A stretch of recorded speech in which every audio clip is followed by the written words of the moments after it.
Hi guys, I'm Mikefield and I'm Darkest One rank right now. In this video I'd like to show you 7 builds that I believe work at Darkest One right now and that you should probably consider using for the upcoming season. If you do like the video, please remember to subscribe, like and comment. Let's get started with the material. Okay, the first composition I would like us to have a look at is a composition made by nothing else. It utilizes Vestal and Crusader to deliver consistent stuns to the enemy formation and also has very high mobility. So this composition, the main weakness of taking Vestal, is what I've been always saying, that's why I don't like Vestal myself in general, is that she is extremely vulnerable to being pulled. She has very low movement resistance of 20% base, and this basically means that even with the exotic snuff she'll be at 50%, she'll be perfectly pullable and pushable for most of the characters who have those moves. This basically means, especially that so many people run the Bounty Hunter nowadays, which means that your Vestal will very likely end up in the very first row around the first or second turn of the fight. However, this particular composition kind of can play around this, which is facilitated by 3 extremely mobile characters that it uses. So first of all, we have the Crusader, who has the Holy Lance to move around. We have the we have the Highwayman, who has the Duelist Advance, which also gives him the Repose, which is great against most of the existing stress comps, since they do use the Houndmasters. And finally, we have the Jester, who is one of the most mobile characters, maybe like second, third most mobile after Grave Robber and the Shield Breaker. And actually the Jester is the core here because he delivers a lot of damage, allows this composition to actually work. So obviously my trinkets that I suggest here might differ slightly from what nothing else uses, but that's what I believe is a very strong setup. So we use the Vestal with the Dazzling Light, and this is her core skill. Actually, the healing is secondary. You should definitely be using the Vestal probably around the either at the beginning of the combat to prioritize some targets, or around the end of the turn, because then you know that she's not threatened, and you can actually use the Dazzling Light instead of using the heal. You should also be very careful when you stun, by the way, when you're playing against Arbalists or Musketeers. No, actually Arbalists, because they can just remove the stuns from the get-go, AoE across the board, right? So we have to just kind of keep this thing in mind. So that's our Vestal. She uses healing, Idol of Purity, and Tome of Fury for the stun reliability. That's the core for her. She also gets quite a lot of accuracy here, as you can see. So that's a very powerful setup. If you get pulled to the front, I suggest picking up the Mace Bash or even taking Illuminations. Like, either of those 2 skills will work. You just have to kind of pick the one you prefer. Alright, so that's the Vestal. For the Jester, I like this. Cracked Hemlock allows you to stack more damage over time, which means that you can finale somebody very early on into the fight, because they are just low on HP. So probably the way you should play the Jester is spam Harvest every turn. Unless you're playing Dodge, then on the first turn you should probably play against Dodge, right? Then you should definitely do the Battle Ballad on the first turn. And as time passes by, you should probably be considering using Finale, to take down the priority target. And from there, you obviously have to take into consideration that your Dodge goes down, so you kind of have to consider that and just slow down a little bit. Okay, just slow down slightly. Highwayman is your finisher. He has the finisher trinket, which means that he is able to use the Wicked Slice to delete the 2 front row opponents. You can also quite reliably deal with the characters who are a bit further down using the Duelist Advance, right? So if you can target someone who is at the front, you can probably Duelist Advance them, and you can you get a 50-50 to deliver the death blow, which is quite high anyway. So here we basically prioritize doing damage to our opponents. I think you can take Open Vein instead of Grapeshot Blast. I really like it because with the finisher you can probably just deal with a couple of characters who are Death's Door at the same time, and Jester can actually put quite a few people to the Death's Door very quickly, right, with those bleeds that he has. Finally, we have the Crusader, who is your stun bot. Priority for you is to stun the enemy characters who are at the front. Usually you should target those who have very low stun resistances, such as, for instance, another Crusader or the Abomination, right? Those are very common characters at the very front. We have very high accuracy here. We have very decent damage. Obviously, you can just use the Zealous Accusation to deliver quite significant AoE damage to the two characters at the front. You know, 70% base is nothing to to really underestimate. You should definitely be using this one as well. And the Holy Lance is a must. Then if you're desperate, you can obviously use Rally to Flame to remove your characters from Death's Door. So, you know, you can basically deny the kills that the enemies will be securing. Now, a short note here, you should probably be using your Crusader as one of the first characters to stun those priority targets before you get stunned yourself. So if you are going first, you go against the Crusader on the enemy side, or you go against the Abomination on the enemy side, you should probably just consider stunning them from the get-go. This will save you a lot of sweat and, you know, give you the edge you need to win the fights. Yeah, this is it for the build 1. Let's go to build 2. Okay, build number 2. This is a build that MrJeanDoudou has been using to reach Darkest 1, and this is the build I use to reach Darkest 1 as well. And I feel this is one of the most fun builds I've ever played. I did try quite a few, and this one was just extremely consistent, reliable, and just very fun to execute. You have a lot of tools at your disposal, so let's just go over all of them. So here we have my definite favorite character in the game, the Abomination. So the Abomination gives you a lot of control. He is like one of the most universal characters in the game. He has extremely high damage output. He can stun. He can heal himself. He can push, which is extremely important. And he's quite healthy as well. So overall, this is just a powerhouse of a character, really. So I do recommend opening with the Slam to put your opponents out of position, or to just use Manacles if you have some target that has, like, you know, quite low dodge and actually low stun resistance. So this will definitely allow you again to capitalize on your opponent's mistakes. You can use the Crushed Hemlock, which I really like because it adds a little bit of extra oomph to your moves. You can also use the net here, the item over here that I'm hovering over, because this will give you more reliability on the pushes. So generally speaking, Abomination is definitely the core of this composition. He should be activated first or second in your fights, and you'll definitely get a lot of value from him. Then we are using Crusader again here.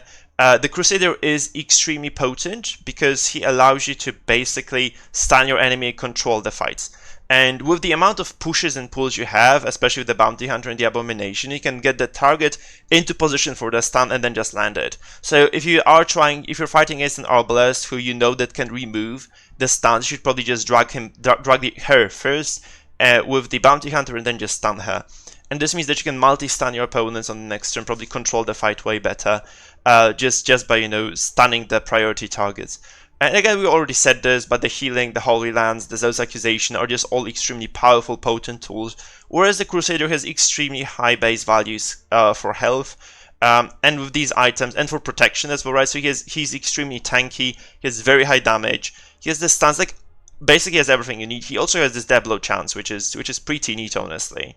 So, I would definitely take the Crusader in this composition and never replace him for anything. We're using the Writ of Execution and the Sacred Blade here, which are, I think, core for every Crusader because you just want to have reliable stuns in your kit. Third character here is our Bounty Hunter. So we have a very, very simple setup here. I know that people use different things here. I'm definitely gonna say that using Mark for Death is very, very useful because it allows you to mark characters whom you don't want to pull forward. Because we are running Arbalest in this composition, and Mark for Death allows you to mark a character who is third and whom you want to kill without forcing him to be dragged to the first, at which place you cannot target them with the Arbalest, because the Sniper Shoot, which, you know, capitalizes on the mark, only targets the characters from rows 2 to 4. So basically this is the core here. You can use Caltrops either at the very first turn of the fight if you have nothing better to do, but you should probably be marking then, or you can use it just to finish off your opponents when your Arbalest takes them to 0 HP. Also, the Caltrops are actually very useful to just drop when you're, for instance, in the 4th and you have nothing better to do on that turn. Another very small note here, Finish Him actually does increase damage to stunned and dazed targets, which means that you can actually combo this with the Crusader. It works in a quasi mark way, which means that you can deal extremely high damage to the target that is stunned.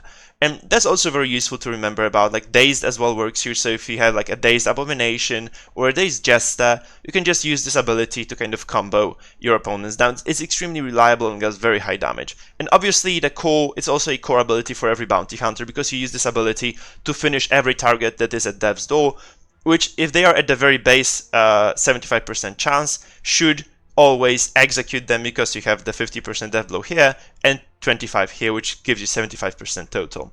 So this basically secures your kills. Finally, we have the Arbalest, and the core here is the exotic Snuff, which gives you move resistance, which means she has 80% move resist, which is extremely high, and she will usually just stand at the very back of every single fight, because she just has so much resistance that even like a bounty hunter with the mids can't really pull her forward. It's like he has very high, very low chances to do this. Now, I would say that Illuminating Flare is very useful because it makes every opponent think when they try to target you down with stuns. So if you have like 2 characters stunned, you can just use the flare to remove those stuns, and you make use of those turns that you have gained. This is very useful, right?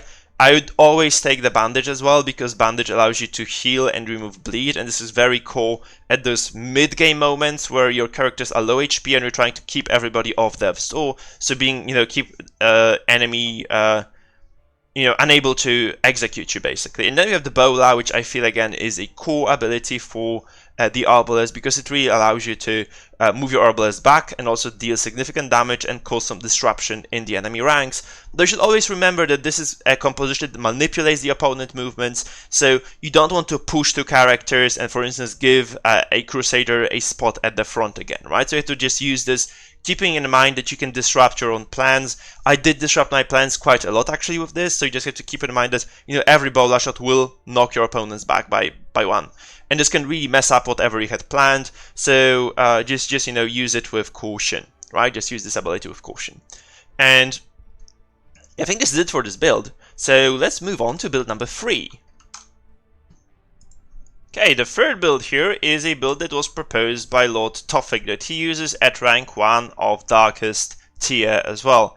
And this one is a stress build that focuses heavily on just, out-sustaining your opponent and basically just having very, very high defenses to wear them down consistently as the fight goes by.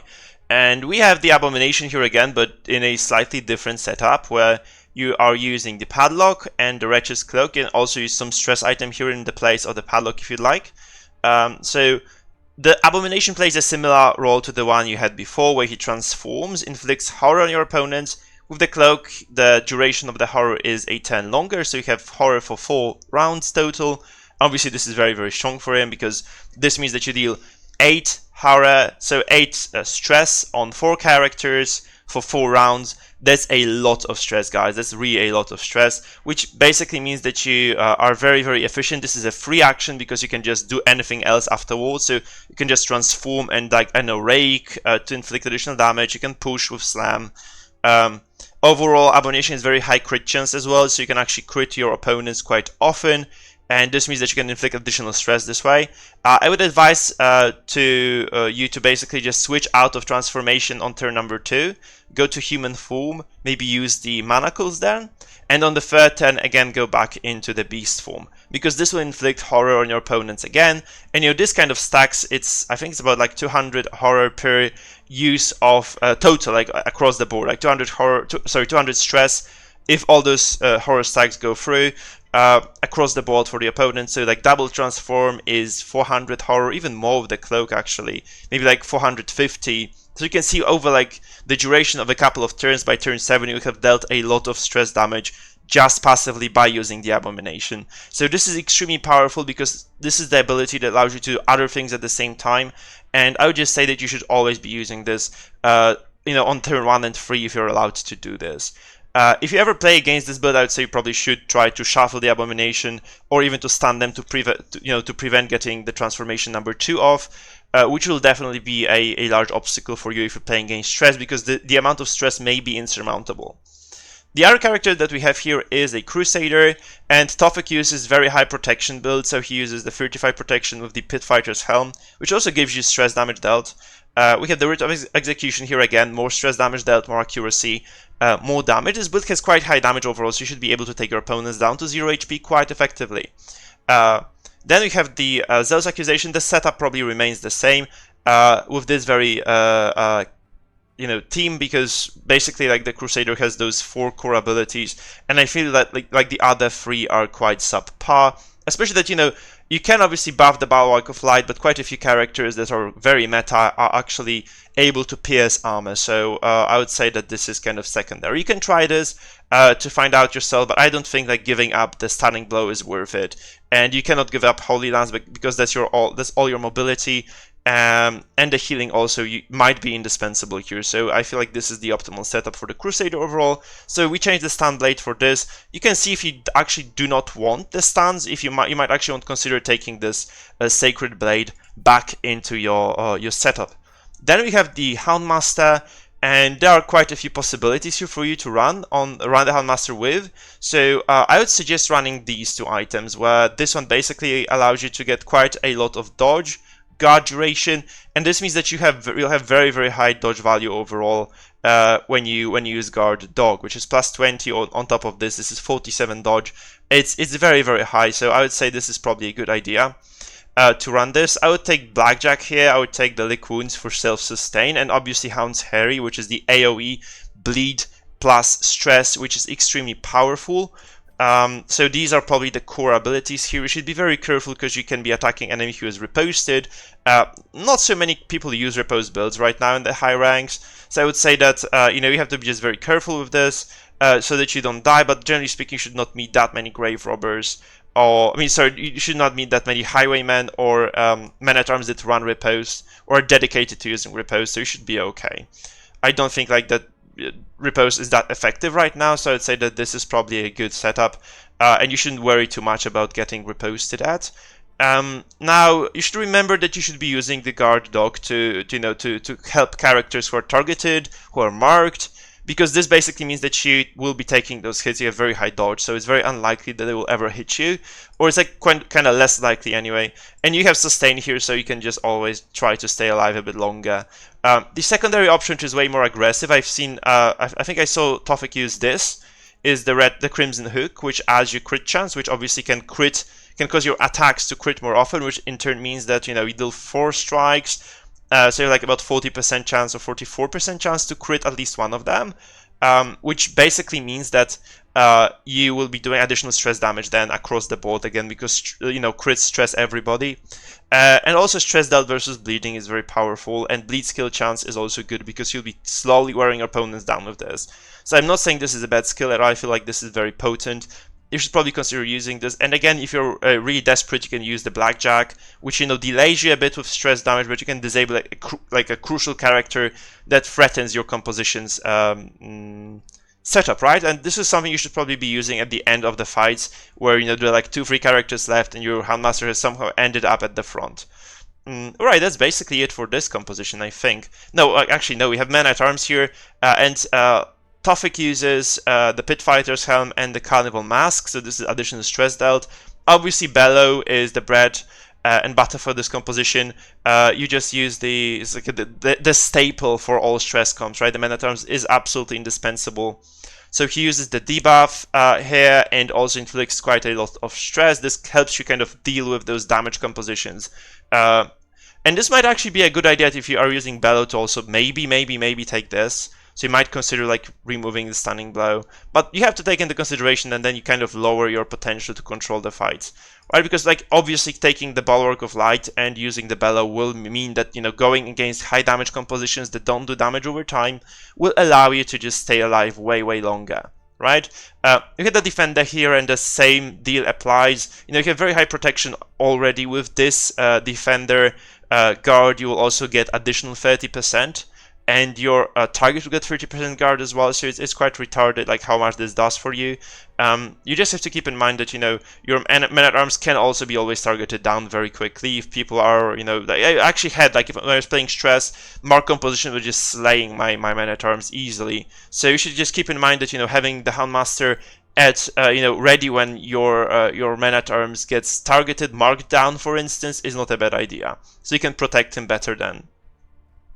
Right, so we obviously have Retribution here just in case, and we have the Bolster, which you should probably be using at the very start of the fight, probably one of the first moves that you play against Stress, because this first of all gives you dodge, and second of all, more importantly, reduces the stress you take. And this one lasts for the duration of the battle, so it's very effective to just use it from the get-go.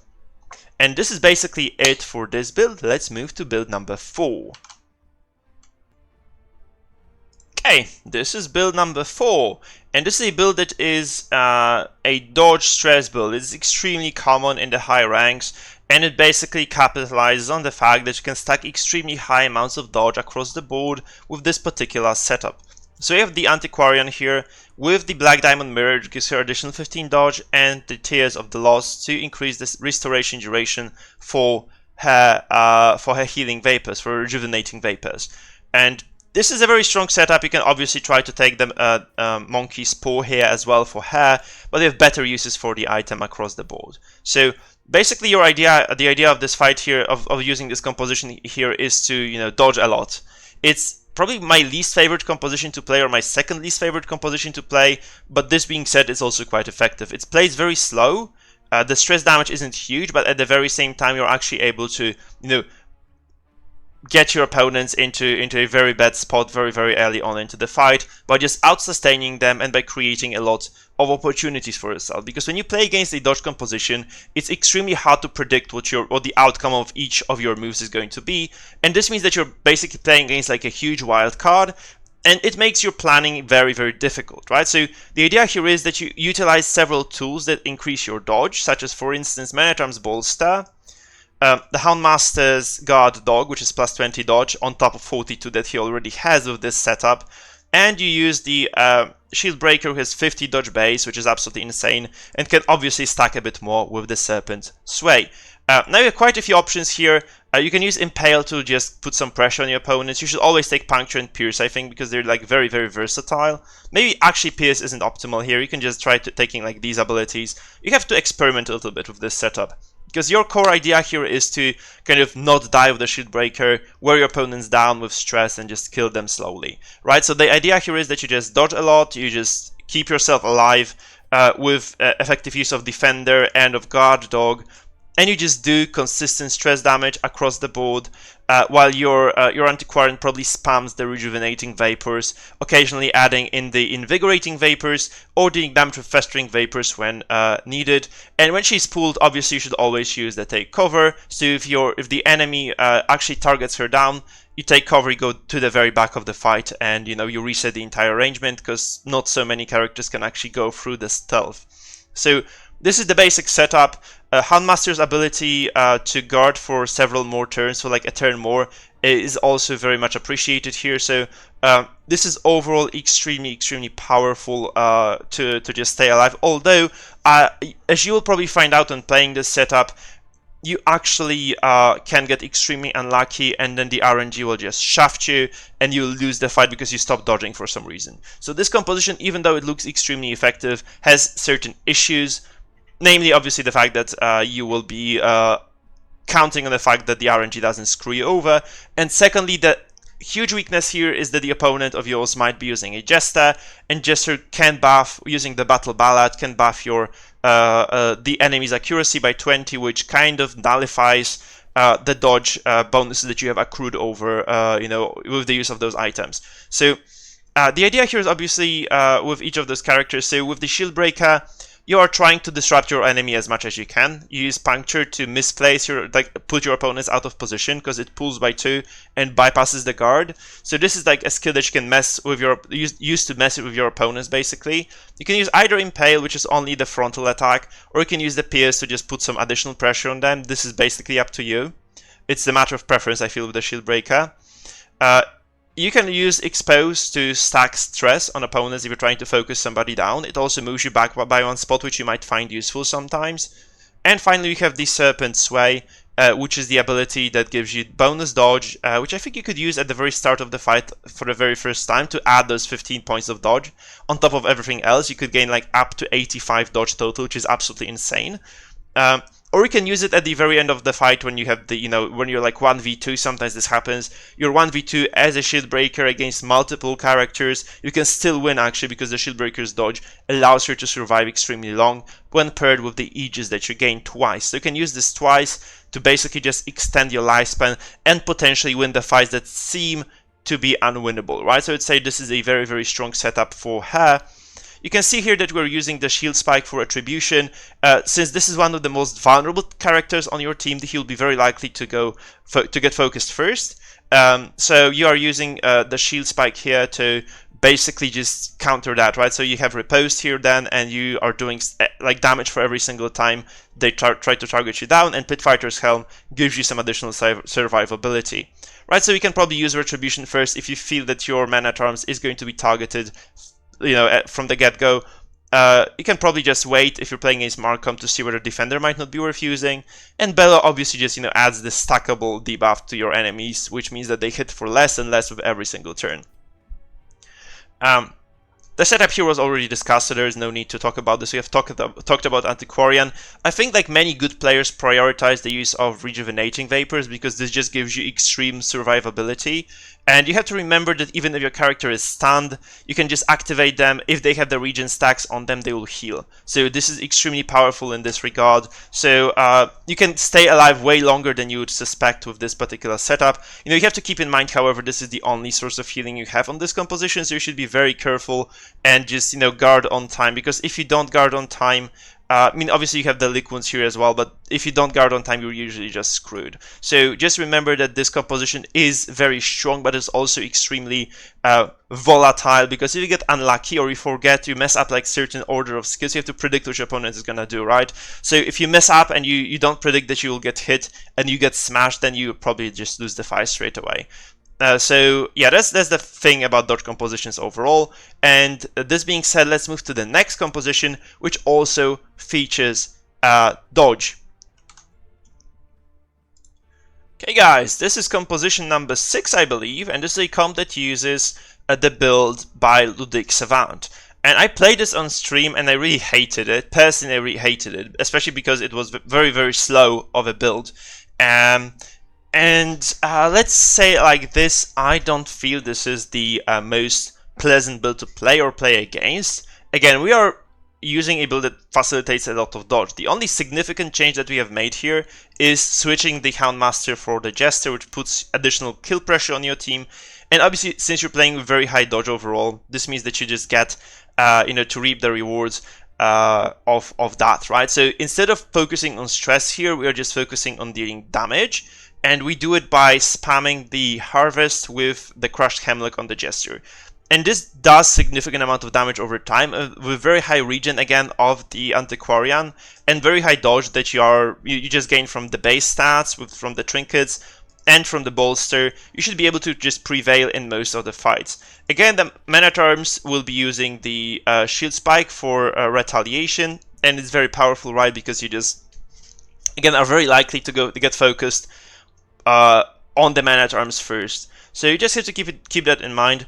You have to also kind of predict when the enemies get low enough, because then you can Dirk Stab forward and target the enemy priority targets. It's a good idea to keep the Jester in the third row before that, because before you go forward, you are just less vulnerable to those, attacks that can target front lines, such as Crusader stance, Abomination pushes, and so on and so forth. So it's a good idea to just kind of keep that thing in mind indeed. You have to also keep in mind, if you're playing against another dodge composition, you should probably consider using the Battle Ballad on the first turn, because it just adds additional pressure to you. If you aren't, though, I would say that actually just spamming Harvest should be okay. Though, obviously, 85 accuracy base isn't the best, so you might actually consider, like, depending on your experience, you might actually want to consider using the Battle Ballad from the get-go. Right, so as far as this build goes, there is not much to add, really. The setup is very similar. You can obviously change Impale to Adder's Kiss for more focus damage. You can remove Expose because this is a stress kill. a stress skill primarily, and just take Pierce, which will, allow you to move back into position more easily. And that's basically all, because you want to stay at the front. You just want to spam Adder's Kiss here, I think, and just stack additional blight damage on your opponents. You just have to keep in mind that certain characters, such as Abomination, have extremely high blight resistance. And, usually your Shield Breaker will be the last character standing, which means that in turn that you are actually going to be able to use her to finish off your opponents. We are using this setup here because the Jester just stacks damage, stacks the finale, and then just bursts somebody down, right? That's the idea here. Since this composition has such high survivability of extreme dodge values, you should be able to just keep your Jester alive long enough to just, stack up this damage for the finale and just burst someone. And this basically gives you a huge advantage in the fight, while you stack Bellow as well in your opponents, which means that their damage gets lower and lower, and then your healing becomes more effective, because the less damage you take, the more regen does for you, basically, right? So with this vial, you have 4 turns of regen, as we already said, and this means that you are probably going to be just fine. Your opponents will probably try to target down your Antiquarian, and if they do so again, you just use take cover to go back instantaneously, because you just don't want to get crit. Like, usually this will work like this. So enemy has a Bounty Hunter, they just come hither on you, and this marks you, push you to the second position, right? This means that you have 1 turn to activate the Antiquarian. You have to just kind of time that. You have to consider that this might happen. So you have 1 turn before the Arbalest shoots you, right? They can obviously remove the stealth, but this means that they waste a single turn on that. So that's what I would definitely be doing here. Just play, stall for time. Just remember, this composition is extremely slow to play. It's quite boring in my opinion, but again, at the same time, it can be fun. It can be fun to use, right? So it's entirely up to you as to what you will use and what you'll do with this one. And this is the time to move to our final composition, which is Pure Mark in number 7. Okay, our final composition of the day is this. We are running Pure Mark. And it's extremely potent as well, just that it's extremely risky at the same time, because this means you take 0 support and you just rely on your skill and on your ability to prioritize your opponent targets to basically get the job done. I would say that this setup is very strong, but it can be like violated very easily by the enemy composition. So if you don't play extremely well, you'll be just, this will be capitalized on. And it's very easy to just disrupt this composition by just moving the Musketeer and the Arbalest to the front, which we're trying to counteract with using the Exotic Snuff on both of these.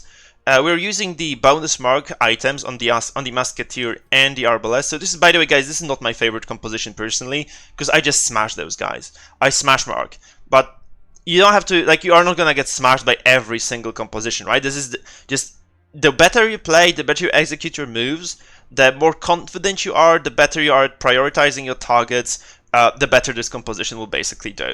And I would say this is, generally speaking, a pretty decent composition for the players who are very skilled and just know exactly what they're doing. If you don't know what you're doing, this might look tempting to you, but I guarantee you'll just get rolled most of the time. So if you know what to target, what to take down, you can play this, and you'll be quite effective, but it just takes a lot of practice. You should not be disappointed when it doesn't work at first. So the idea here is that we spam mark on everybody. So we have the Bounty Hunter with the classic mark composition setup, where we have the collect bounty, finish him, mark for death, and come hither. We have the finisher. This is just the basic stuff we've already discussed, nothing special here. We take this because sometimes he might be the last man standing, right? And then you really want to have the ability to capitalize on the kills that others have set up. Here we have the Houndmaster, so we take target whistle, which can put mark on your opponents, remove the protection buff, which is also very strong, and then we use Hound Rush to basically deal damage to the marked targets. Again, very strong. I would say that you'd probably use Finisher here as well, because this adds you a death blow chance, and allows you to finish your opponents faster. You might also want to consider maybe removing the guard dog and just taking Hound's Harry, because this means that you can basically target down multiple targets at the same time if you are able to remove health from a lot of enemies at the same time. You might actually just go all in, take Blackjack as well. It's like entirely up to you. I think these are the abilities that you should consider. Just taking Hound's Harry and the finisher is a very strong combination. Then we move on to the Musketeer, which I think, generally speaking, might be an overkill for a lot of compositions. And here, we are just using the classic aimed shot to capitalize on the mark. We have the call the shot to debuff the dodge, because you might be going against dodge compositions, and this is very strong against dodge. You just, strip their dodge bonuses away and just target them down. So you should probably be marking with the Musketeer. Then it's very, very strong. Backshot just for mobility, and again, the bandages to stay alive. And now finally we have the Arbalest here with the Illuminating Flare to remove the stuns if you do get stunned, to bowla yourself out of trouble, and heal to remove bleed and sustain yourself if need be. And then again you can use Sniper Shot for damage. And the thing is, this might be slightly anti-synergistic, so you could also just consider switching this for something else that just gives you crit and damage. So, well, where is this thingy here? I mean, this doesn't, yeah, this gives you crit to range skills. I think this is good because this item here, the one that we have swapped, works when you act last, and you obviously don't act last with both of these characters, right? So I'd say you should probably just decide to act last with the Arbalest, since she's in the back, she's the safest character, so she'll probably be the one acting last. And then you can just use the this bullet here to just basically do damage with the Musketeer. And again, this is very high crit based chance as well, so you'll be critting a lot, you'll be doing a lot of damage for sure. You can obviously make some substitutions here, like I've seen people in the mark compositions who utilize the Highwayman, because you also have some damage versus marked, I think here, right? The pistol shot does plus 70% damage versus marks, is very high crit mod, but it does a minus 15% damage. You'd get like a lot of versatility here, because Duelist Advance can save you against stress compositions who use Houndmasters. And overall, you just probably have a bit more oomph to this setup, right? I think the Houndmaster is definitely better than the Musketeer because he is more versatile. Obviously, the damage of his isn't that high, but he makes up for this with just the ability to attack from every single position and to execute reliably also from every single position on all enemies, right? So it's very, very good to have a Houndmaster here. You can also take a Grave Robber. She has this dagger throw ability. Where is it? Here, which is 60% damage versus marked, which is very, very high crit mod as well. So it can crit and just destroy your opponents. I would say it's definitely worth trying to take the Grave Robber. It would probably require some alterations to the setup here in terms of items, but you get the drill. You can utilize this, and you can run a full mark composition successfully. I would advise against using the Occultist here, because Occultist is definitely the squishiest of the bunch and doesn't add that much in terms of damage, right? So he's good at pulling, moving, debuffing, but honestly he's just kind of bad compared to these guys in terms of the damage that he does. I think the Musketeer can and should probably be substituted, maybe for the Grave Robber, maybe for the Highwayman, who is just way more versatile because he can just capitalize on enemies from all positions imaginable. You can also just decide to drop something else into this composition. Since you're doing so much damage, you can just remove her and get a Jester. So instead of the Musketeer, you pick up a Jester to just have some more kill pressure. So not only do you have like a lot of mark damage then, but you also have the possibility to finish your opponents off with Finale, and you do not get shafted by dodge that easily, right? But obviously she also has the counterplay to dodge with the shot ability. Okay, and the final build is here. It's a fun build, guys. I would say this is not this is darkest one, that's not darkest one material, it's darkest material. So you can definitely play this in darkest ranks and be quite successful with it. However, I would say that this one is mostly just very enjoyable, very fun to play. It's also very risky, so for those who are risk averse, I would advise against using this, just because of how much it can be hurt when you just mess up a single small play. So the idea here is that you, generally speaking, want to keep your characters in a very strict order on the battlefield. So let's talk about the turn order we'll be taking first. Okay, so the idea here is that first of all you should break through, which puts your Hellion forward in here. Actually, this is quite buggy, so it's kind of messing up the formation. So that's how you should go.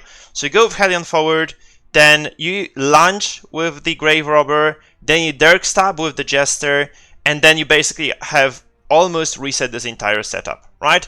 And then you can basically just manipulate the position of everybody else with the use of the Shield Breaker again, by, for instance, piercing forward, or by puncturing forward, or by using Expose to move backward.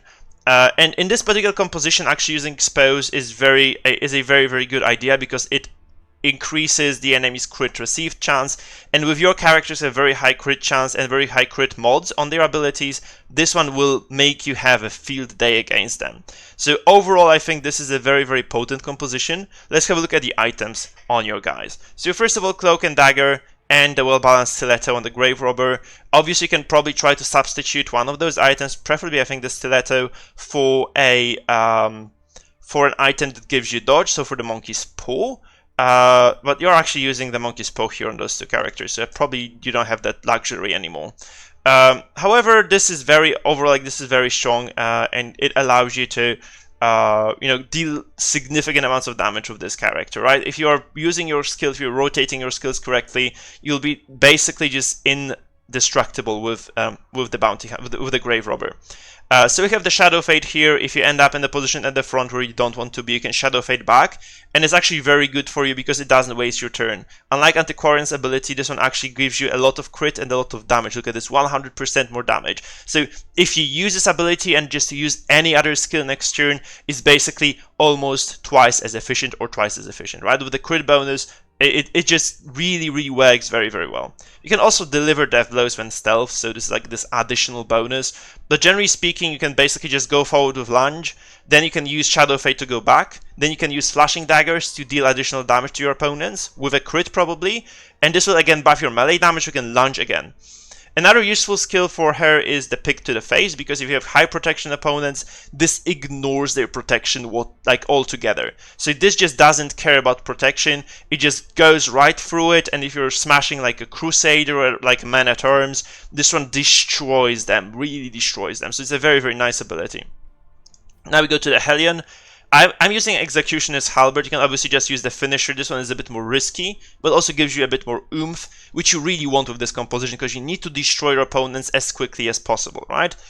We are mostly spamming Breakthrough. We can always use Wicked Hack if you want to execute, and if the Hellion stays alive long enough, which actually isn't the case most of the time. Like usually they focus down the Hellion quite quickly.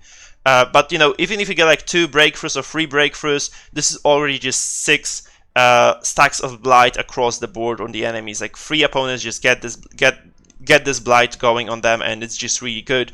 Plus the damage of breakthrough with this halberd is actually very high. So I would say this is definitely a very solid character, very solid setup.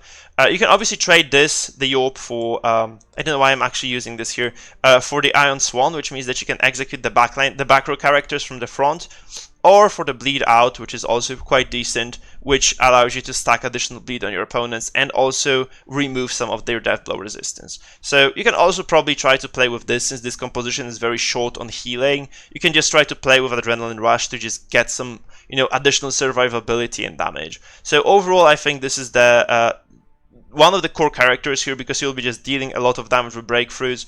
You'll be also stacking the blight. So it's overall very, very nice to have this. Now we go to the Jester. Jester does what Jesters usually do. You just have to remember that with this composition, you can put yourself out of position. Obviously, you have quite a few get out the jail cards where you can just move your characters back and forward, especially the Grave Robber with the Shadow Fade. So if you get your Grave Robber ahead of the Jester and you want to execute with the Jester, use the finish, use the finale, right? So you basically just use the Shadow Fade, and then Jester lands in second position. You can just do it. And then again, we have the Shieldbreaker, who uses this very standard setup just to disrupt and do damage over time. And since she has very high dodge, she's very unlikely to die. You can obviously just probably try to use the Serpent's Way quite early on into the fight, just that you have to remember not to put the Jester in the front, because it might be very difficult for you to get the Jester out of the very front position if you do so, and then he cannot use the Harvest, which is one of his core abilities. Another little note is that if you go versus high dodge composition, you should use the Battle Ballad, because it just gives you a lot of defenses. Right? It just allows you, it removes a lot of defenses of the dodge. That's what I meant to say. And this will be basically it for this video, guys. So please remember, if you did enjoy watching this video, you can subscribe, follow, and comment. If you didn't like something about it, like you may think that some of those compositions are a bit frisky or something, remember to leave me a comment in the section down below, right there. I just have a quick reminder here to you guys that I stream daily, so if you're enjoying my content, you should just click the notification bell next to my subscription button, which will allow you to get notified whenever I post something new or when I go live with my live stream. I stream on YouTube and on Twitch. I'm focusing primarily on YouTube though. So, if you do like my content, I do recommend also joining me for the stream. And this being said, thank you very much for bearing with me for those, excruciating 40 minutes, and see you in the next episode. I hope you enjoyed this one, and that you've kind of use these builds. So, by the way, let me know if you did use these builds and something didn't work for you. Obviously, I can give you some advice, or you may just kind of figure out what you can tune into those builds to make them a bit better. Okay, so thank you for watching once again. See you around, guys.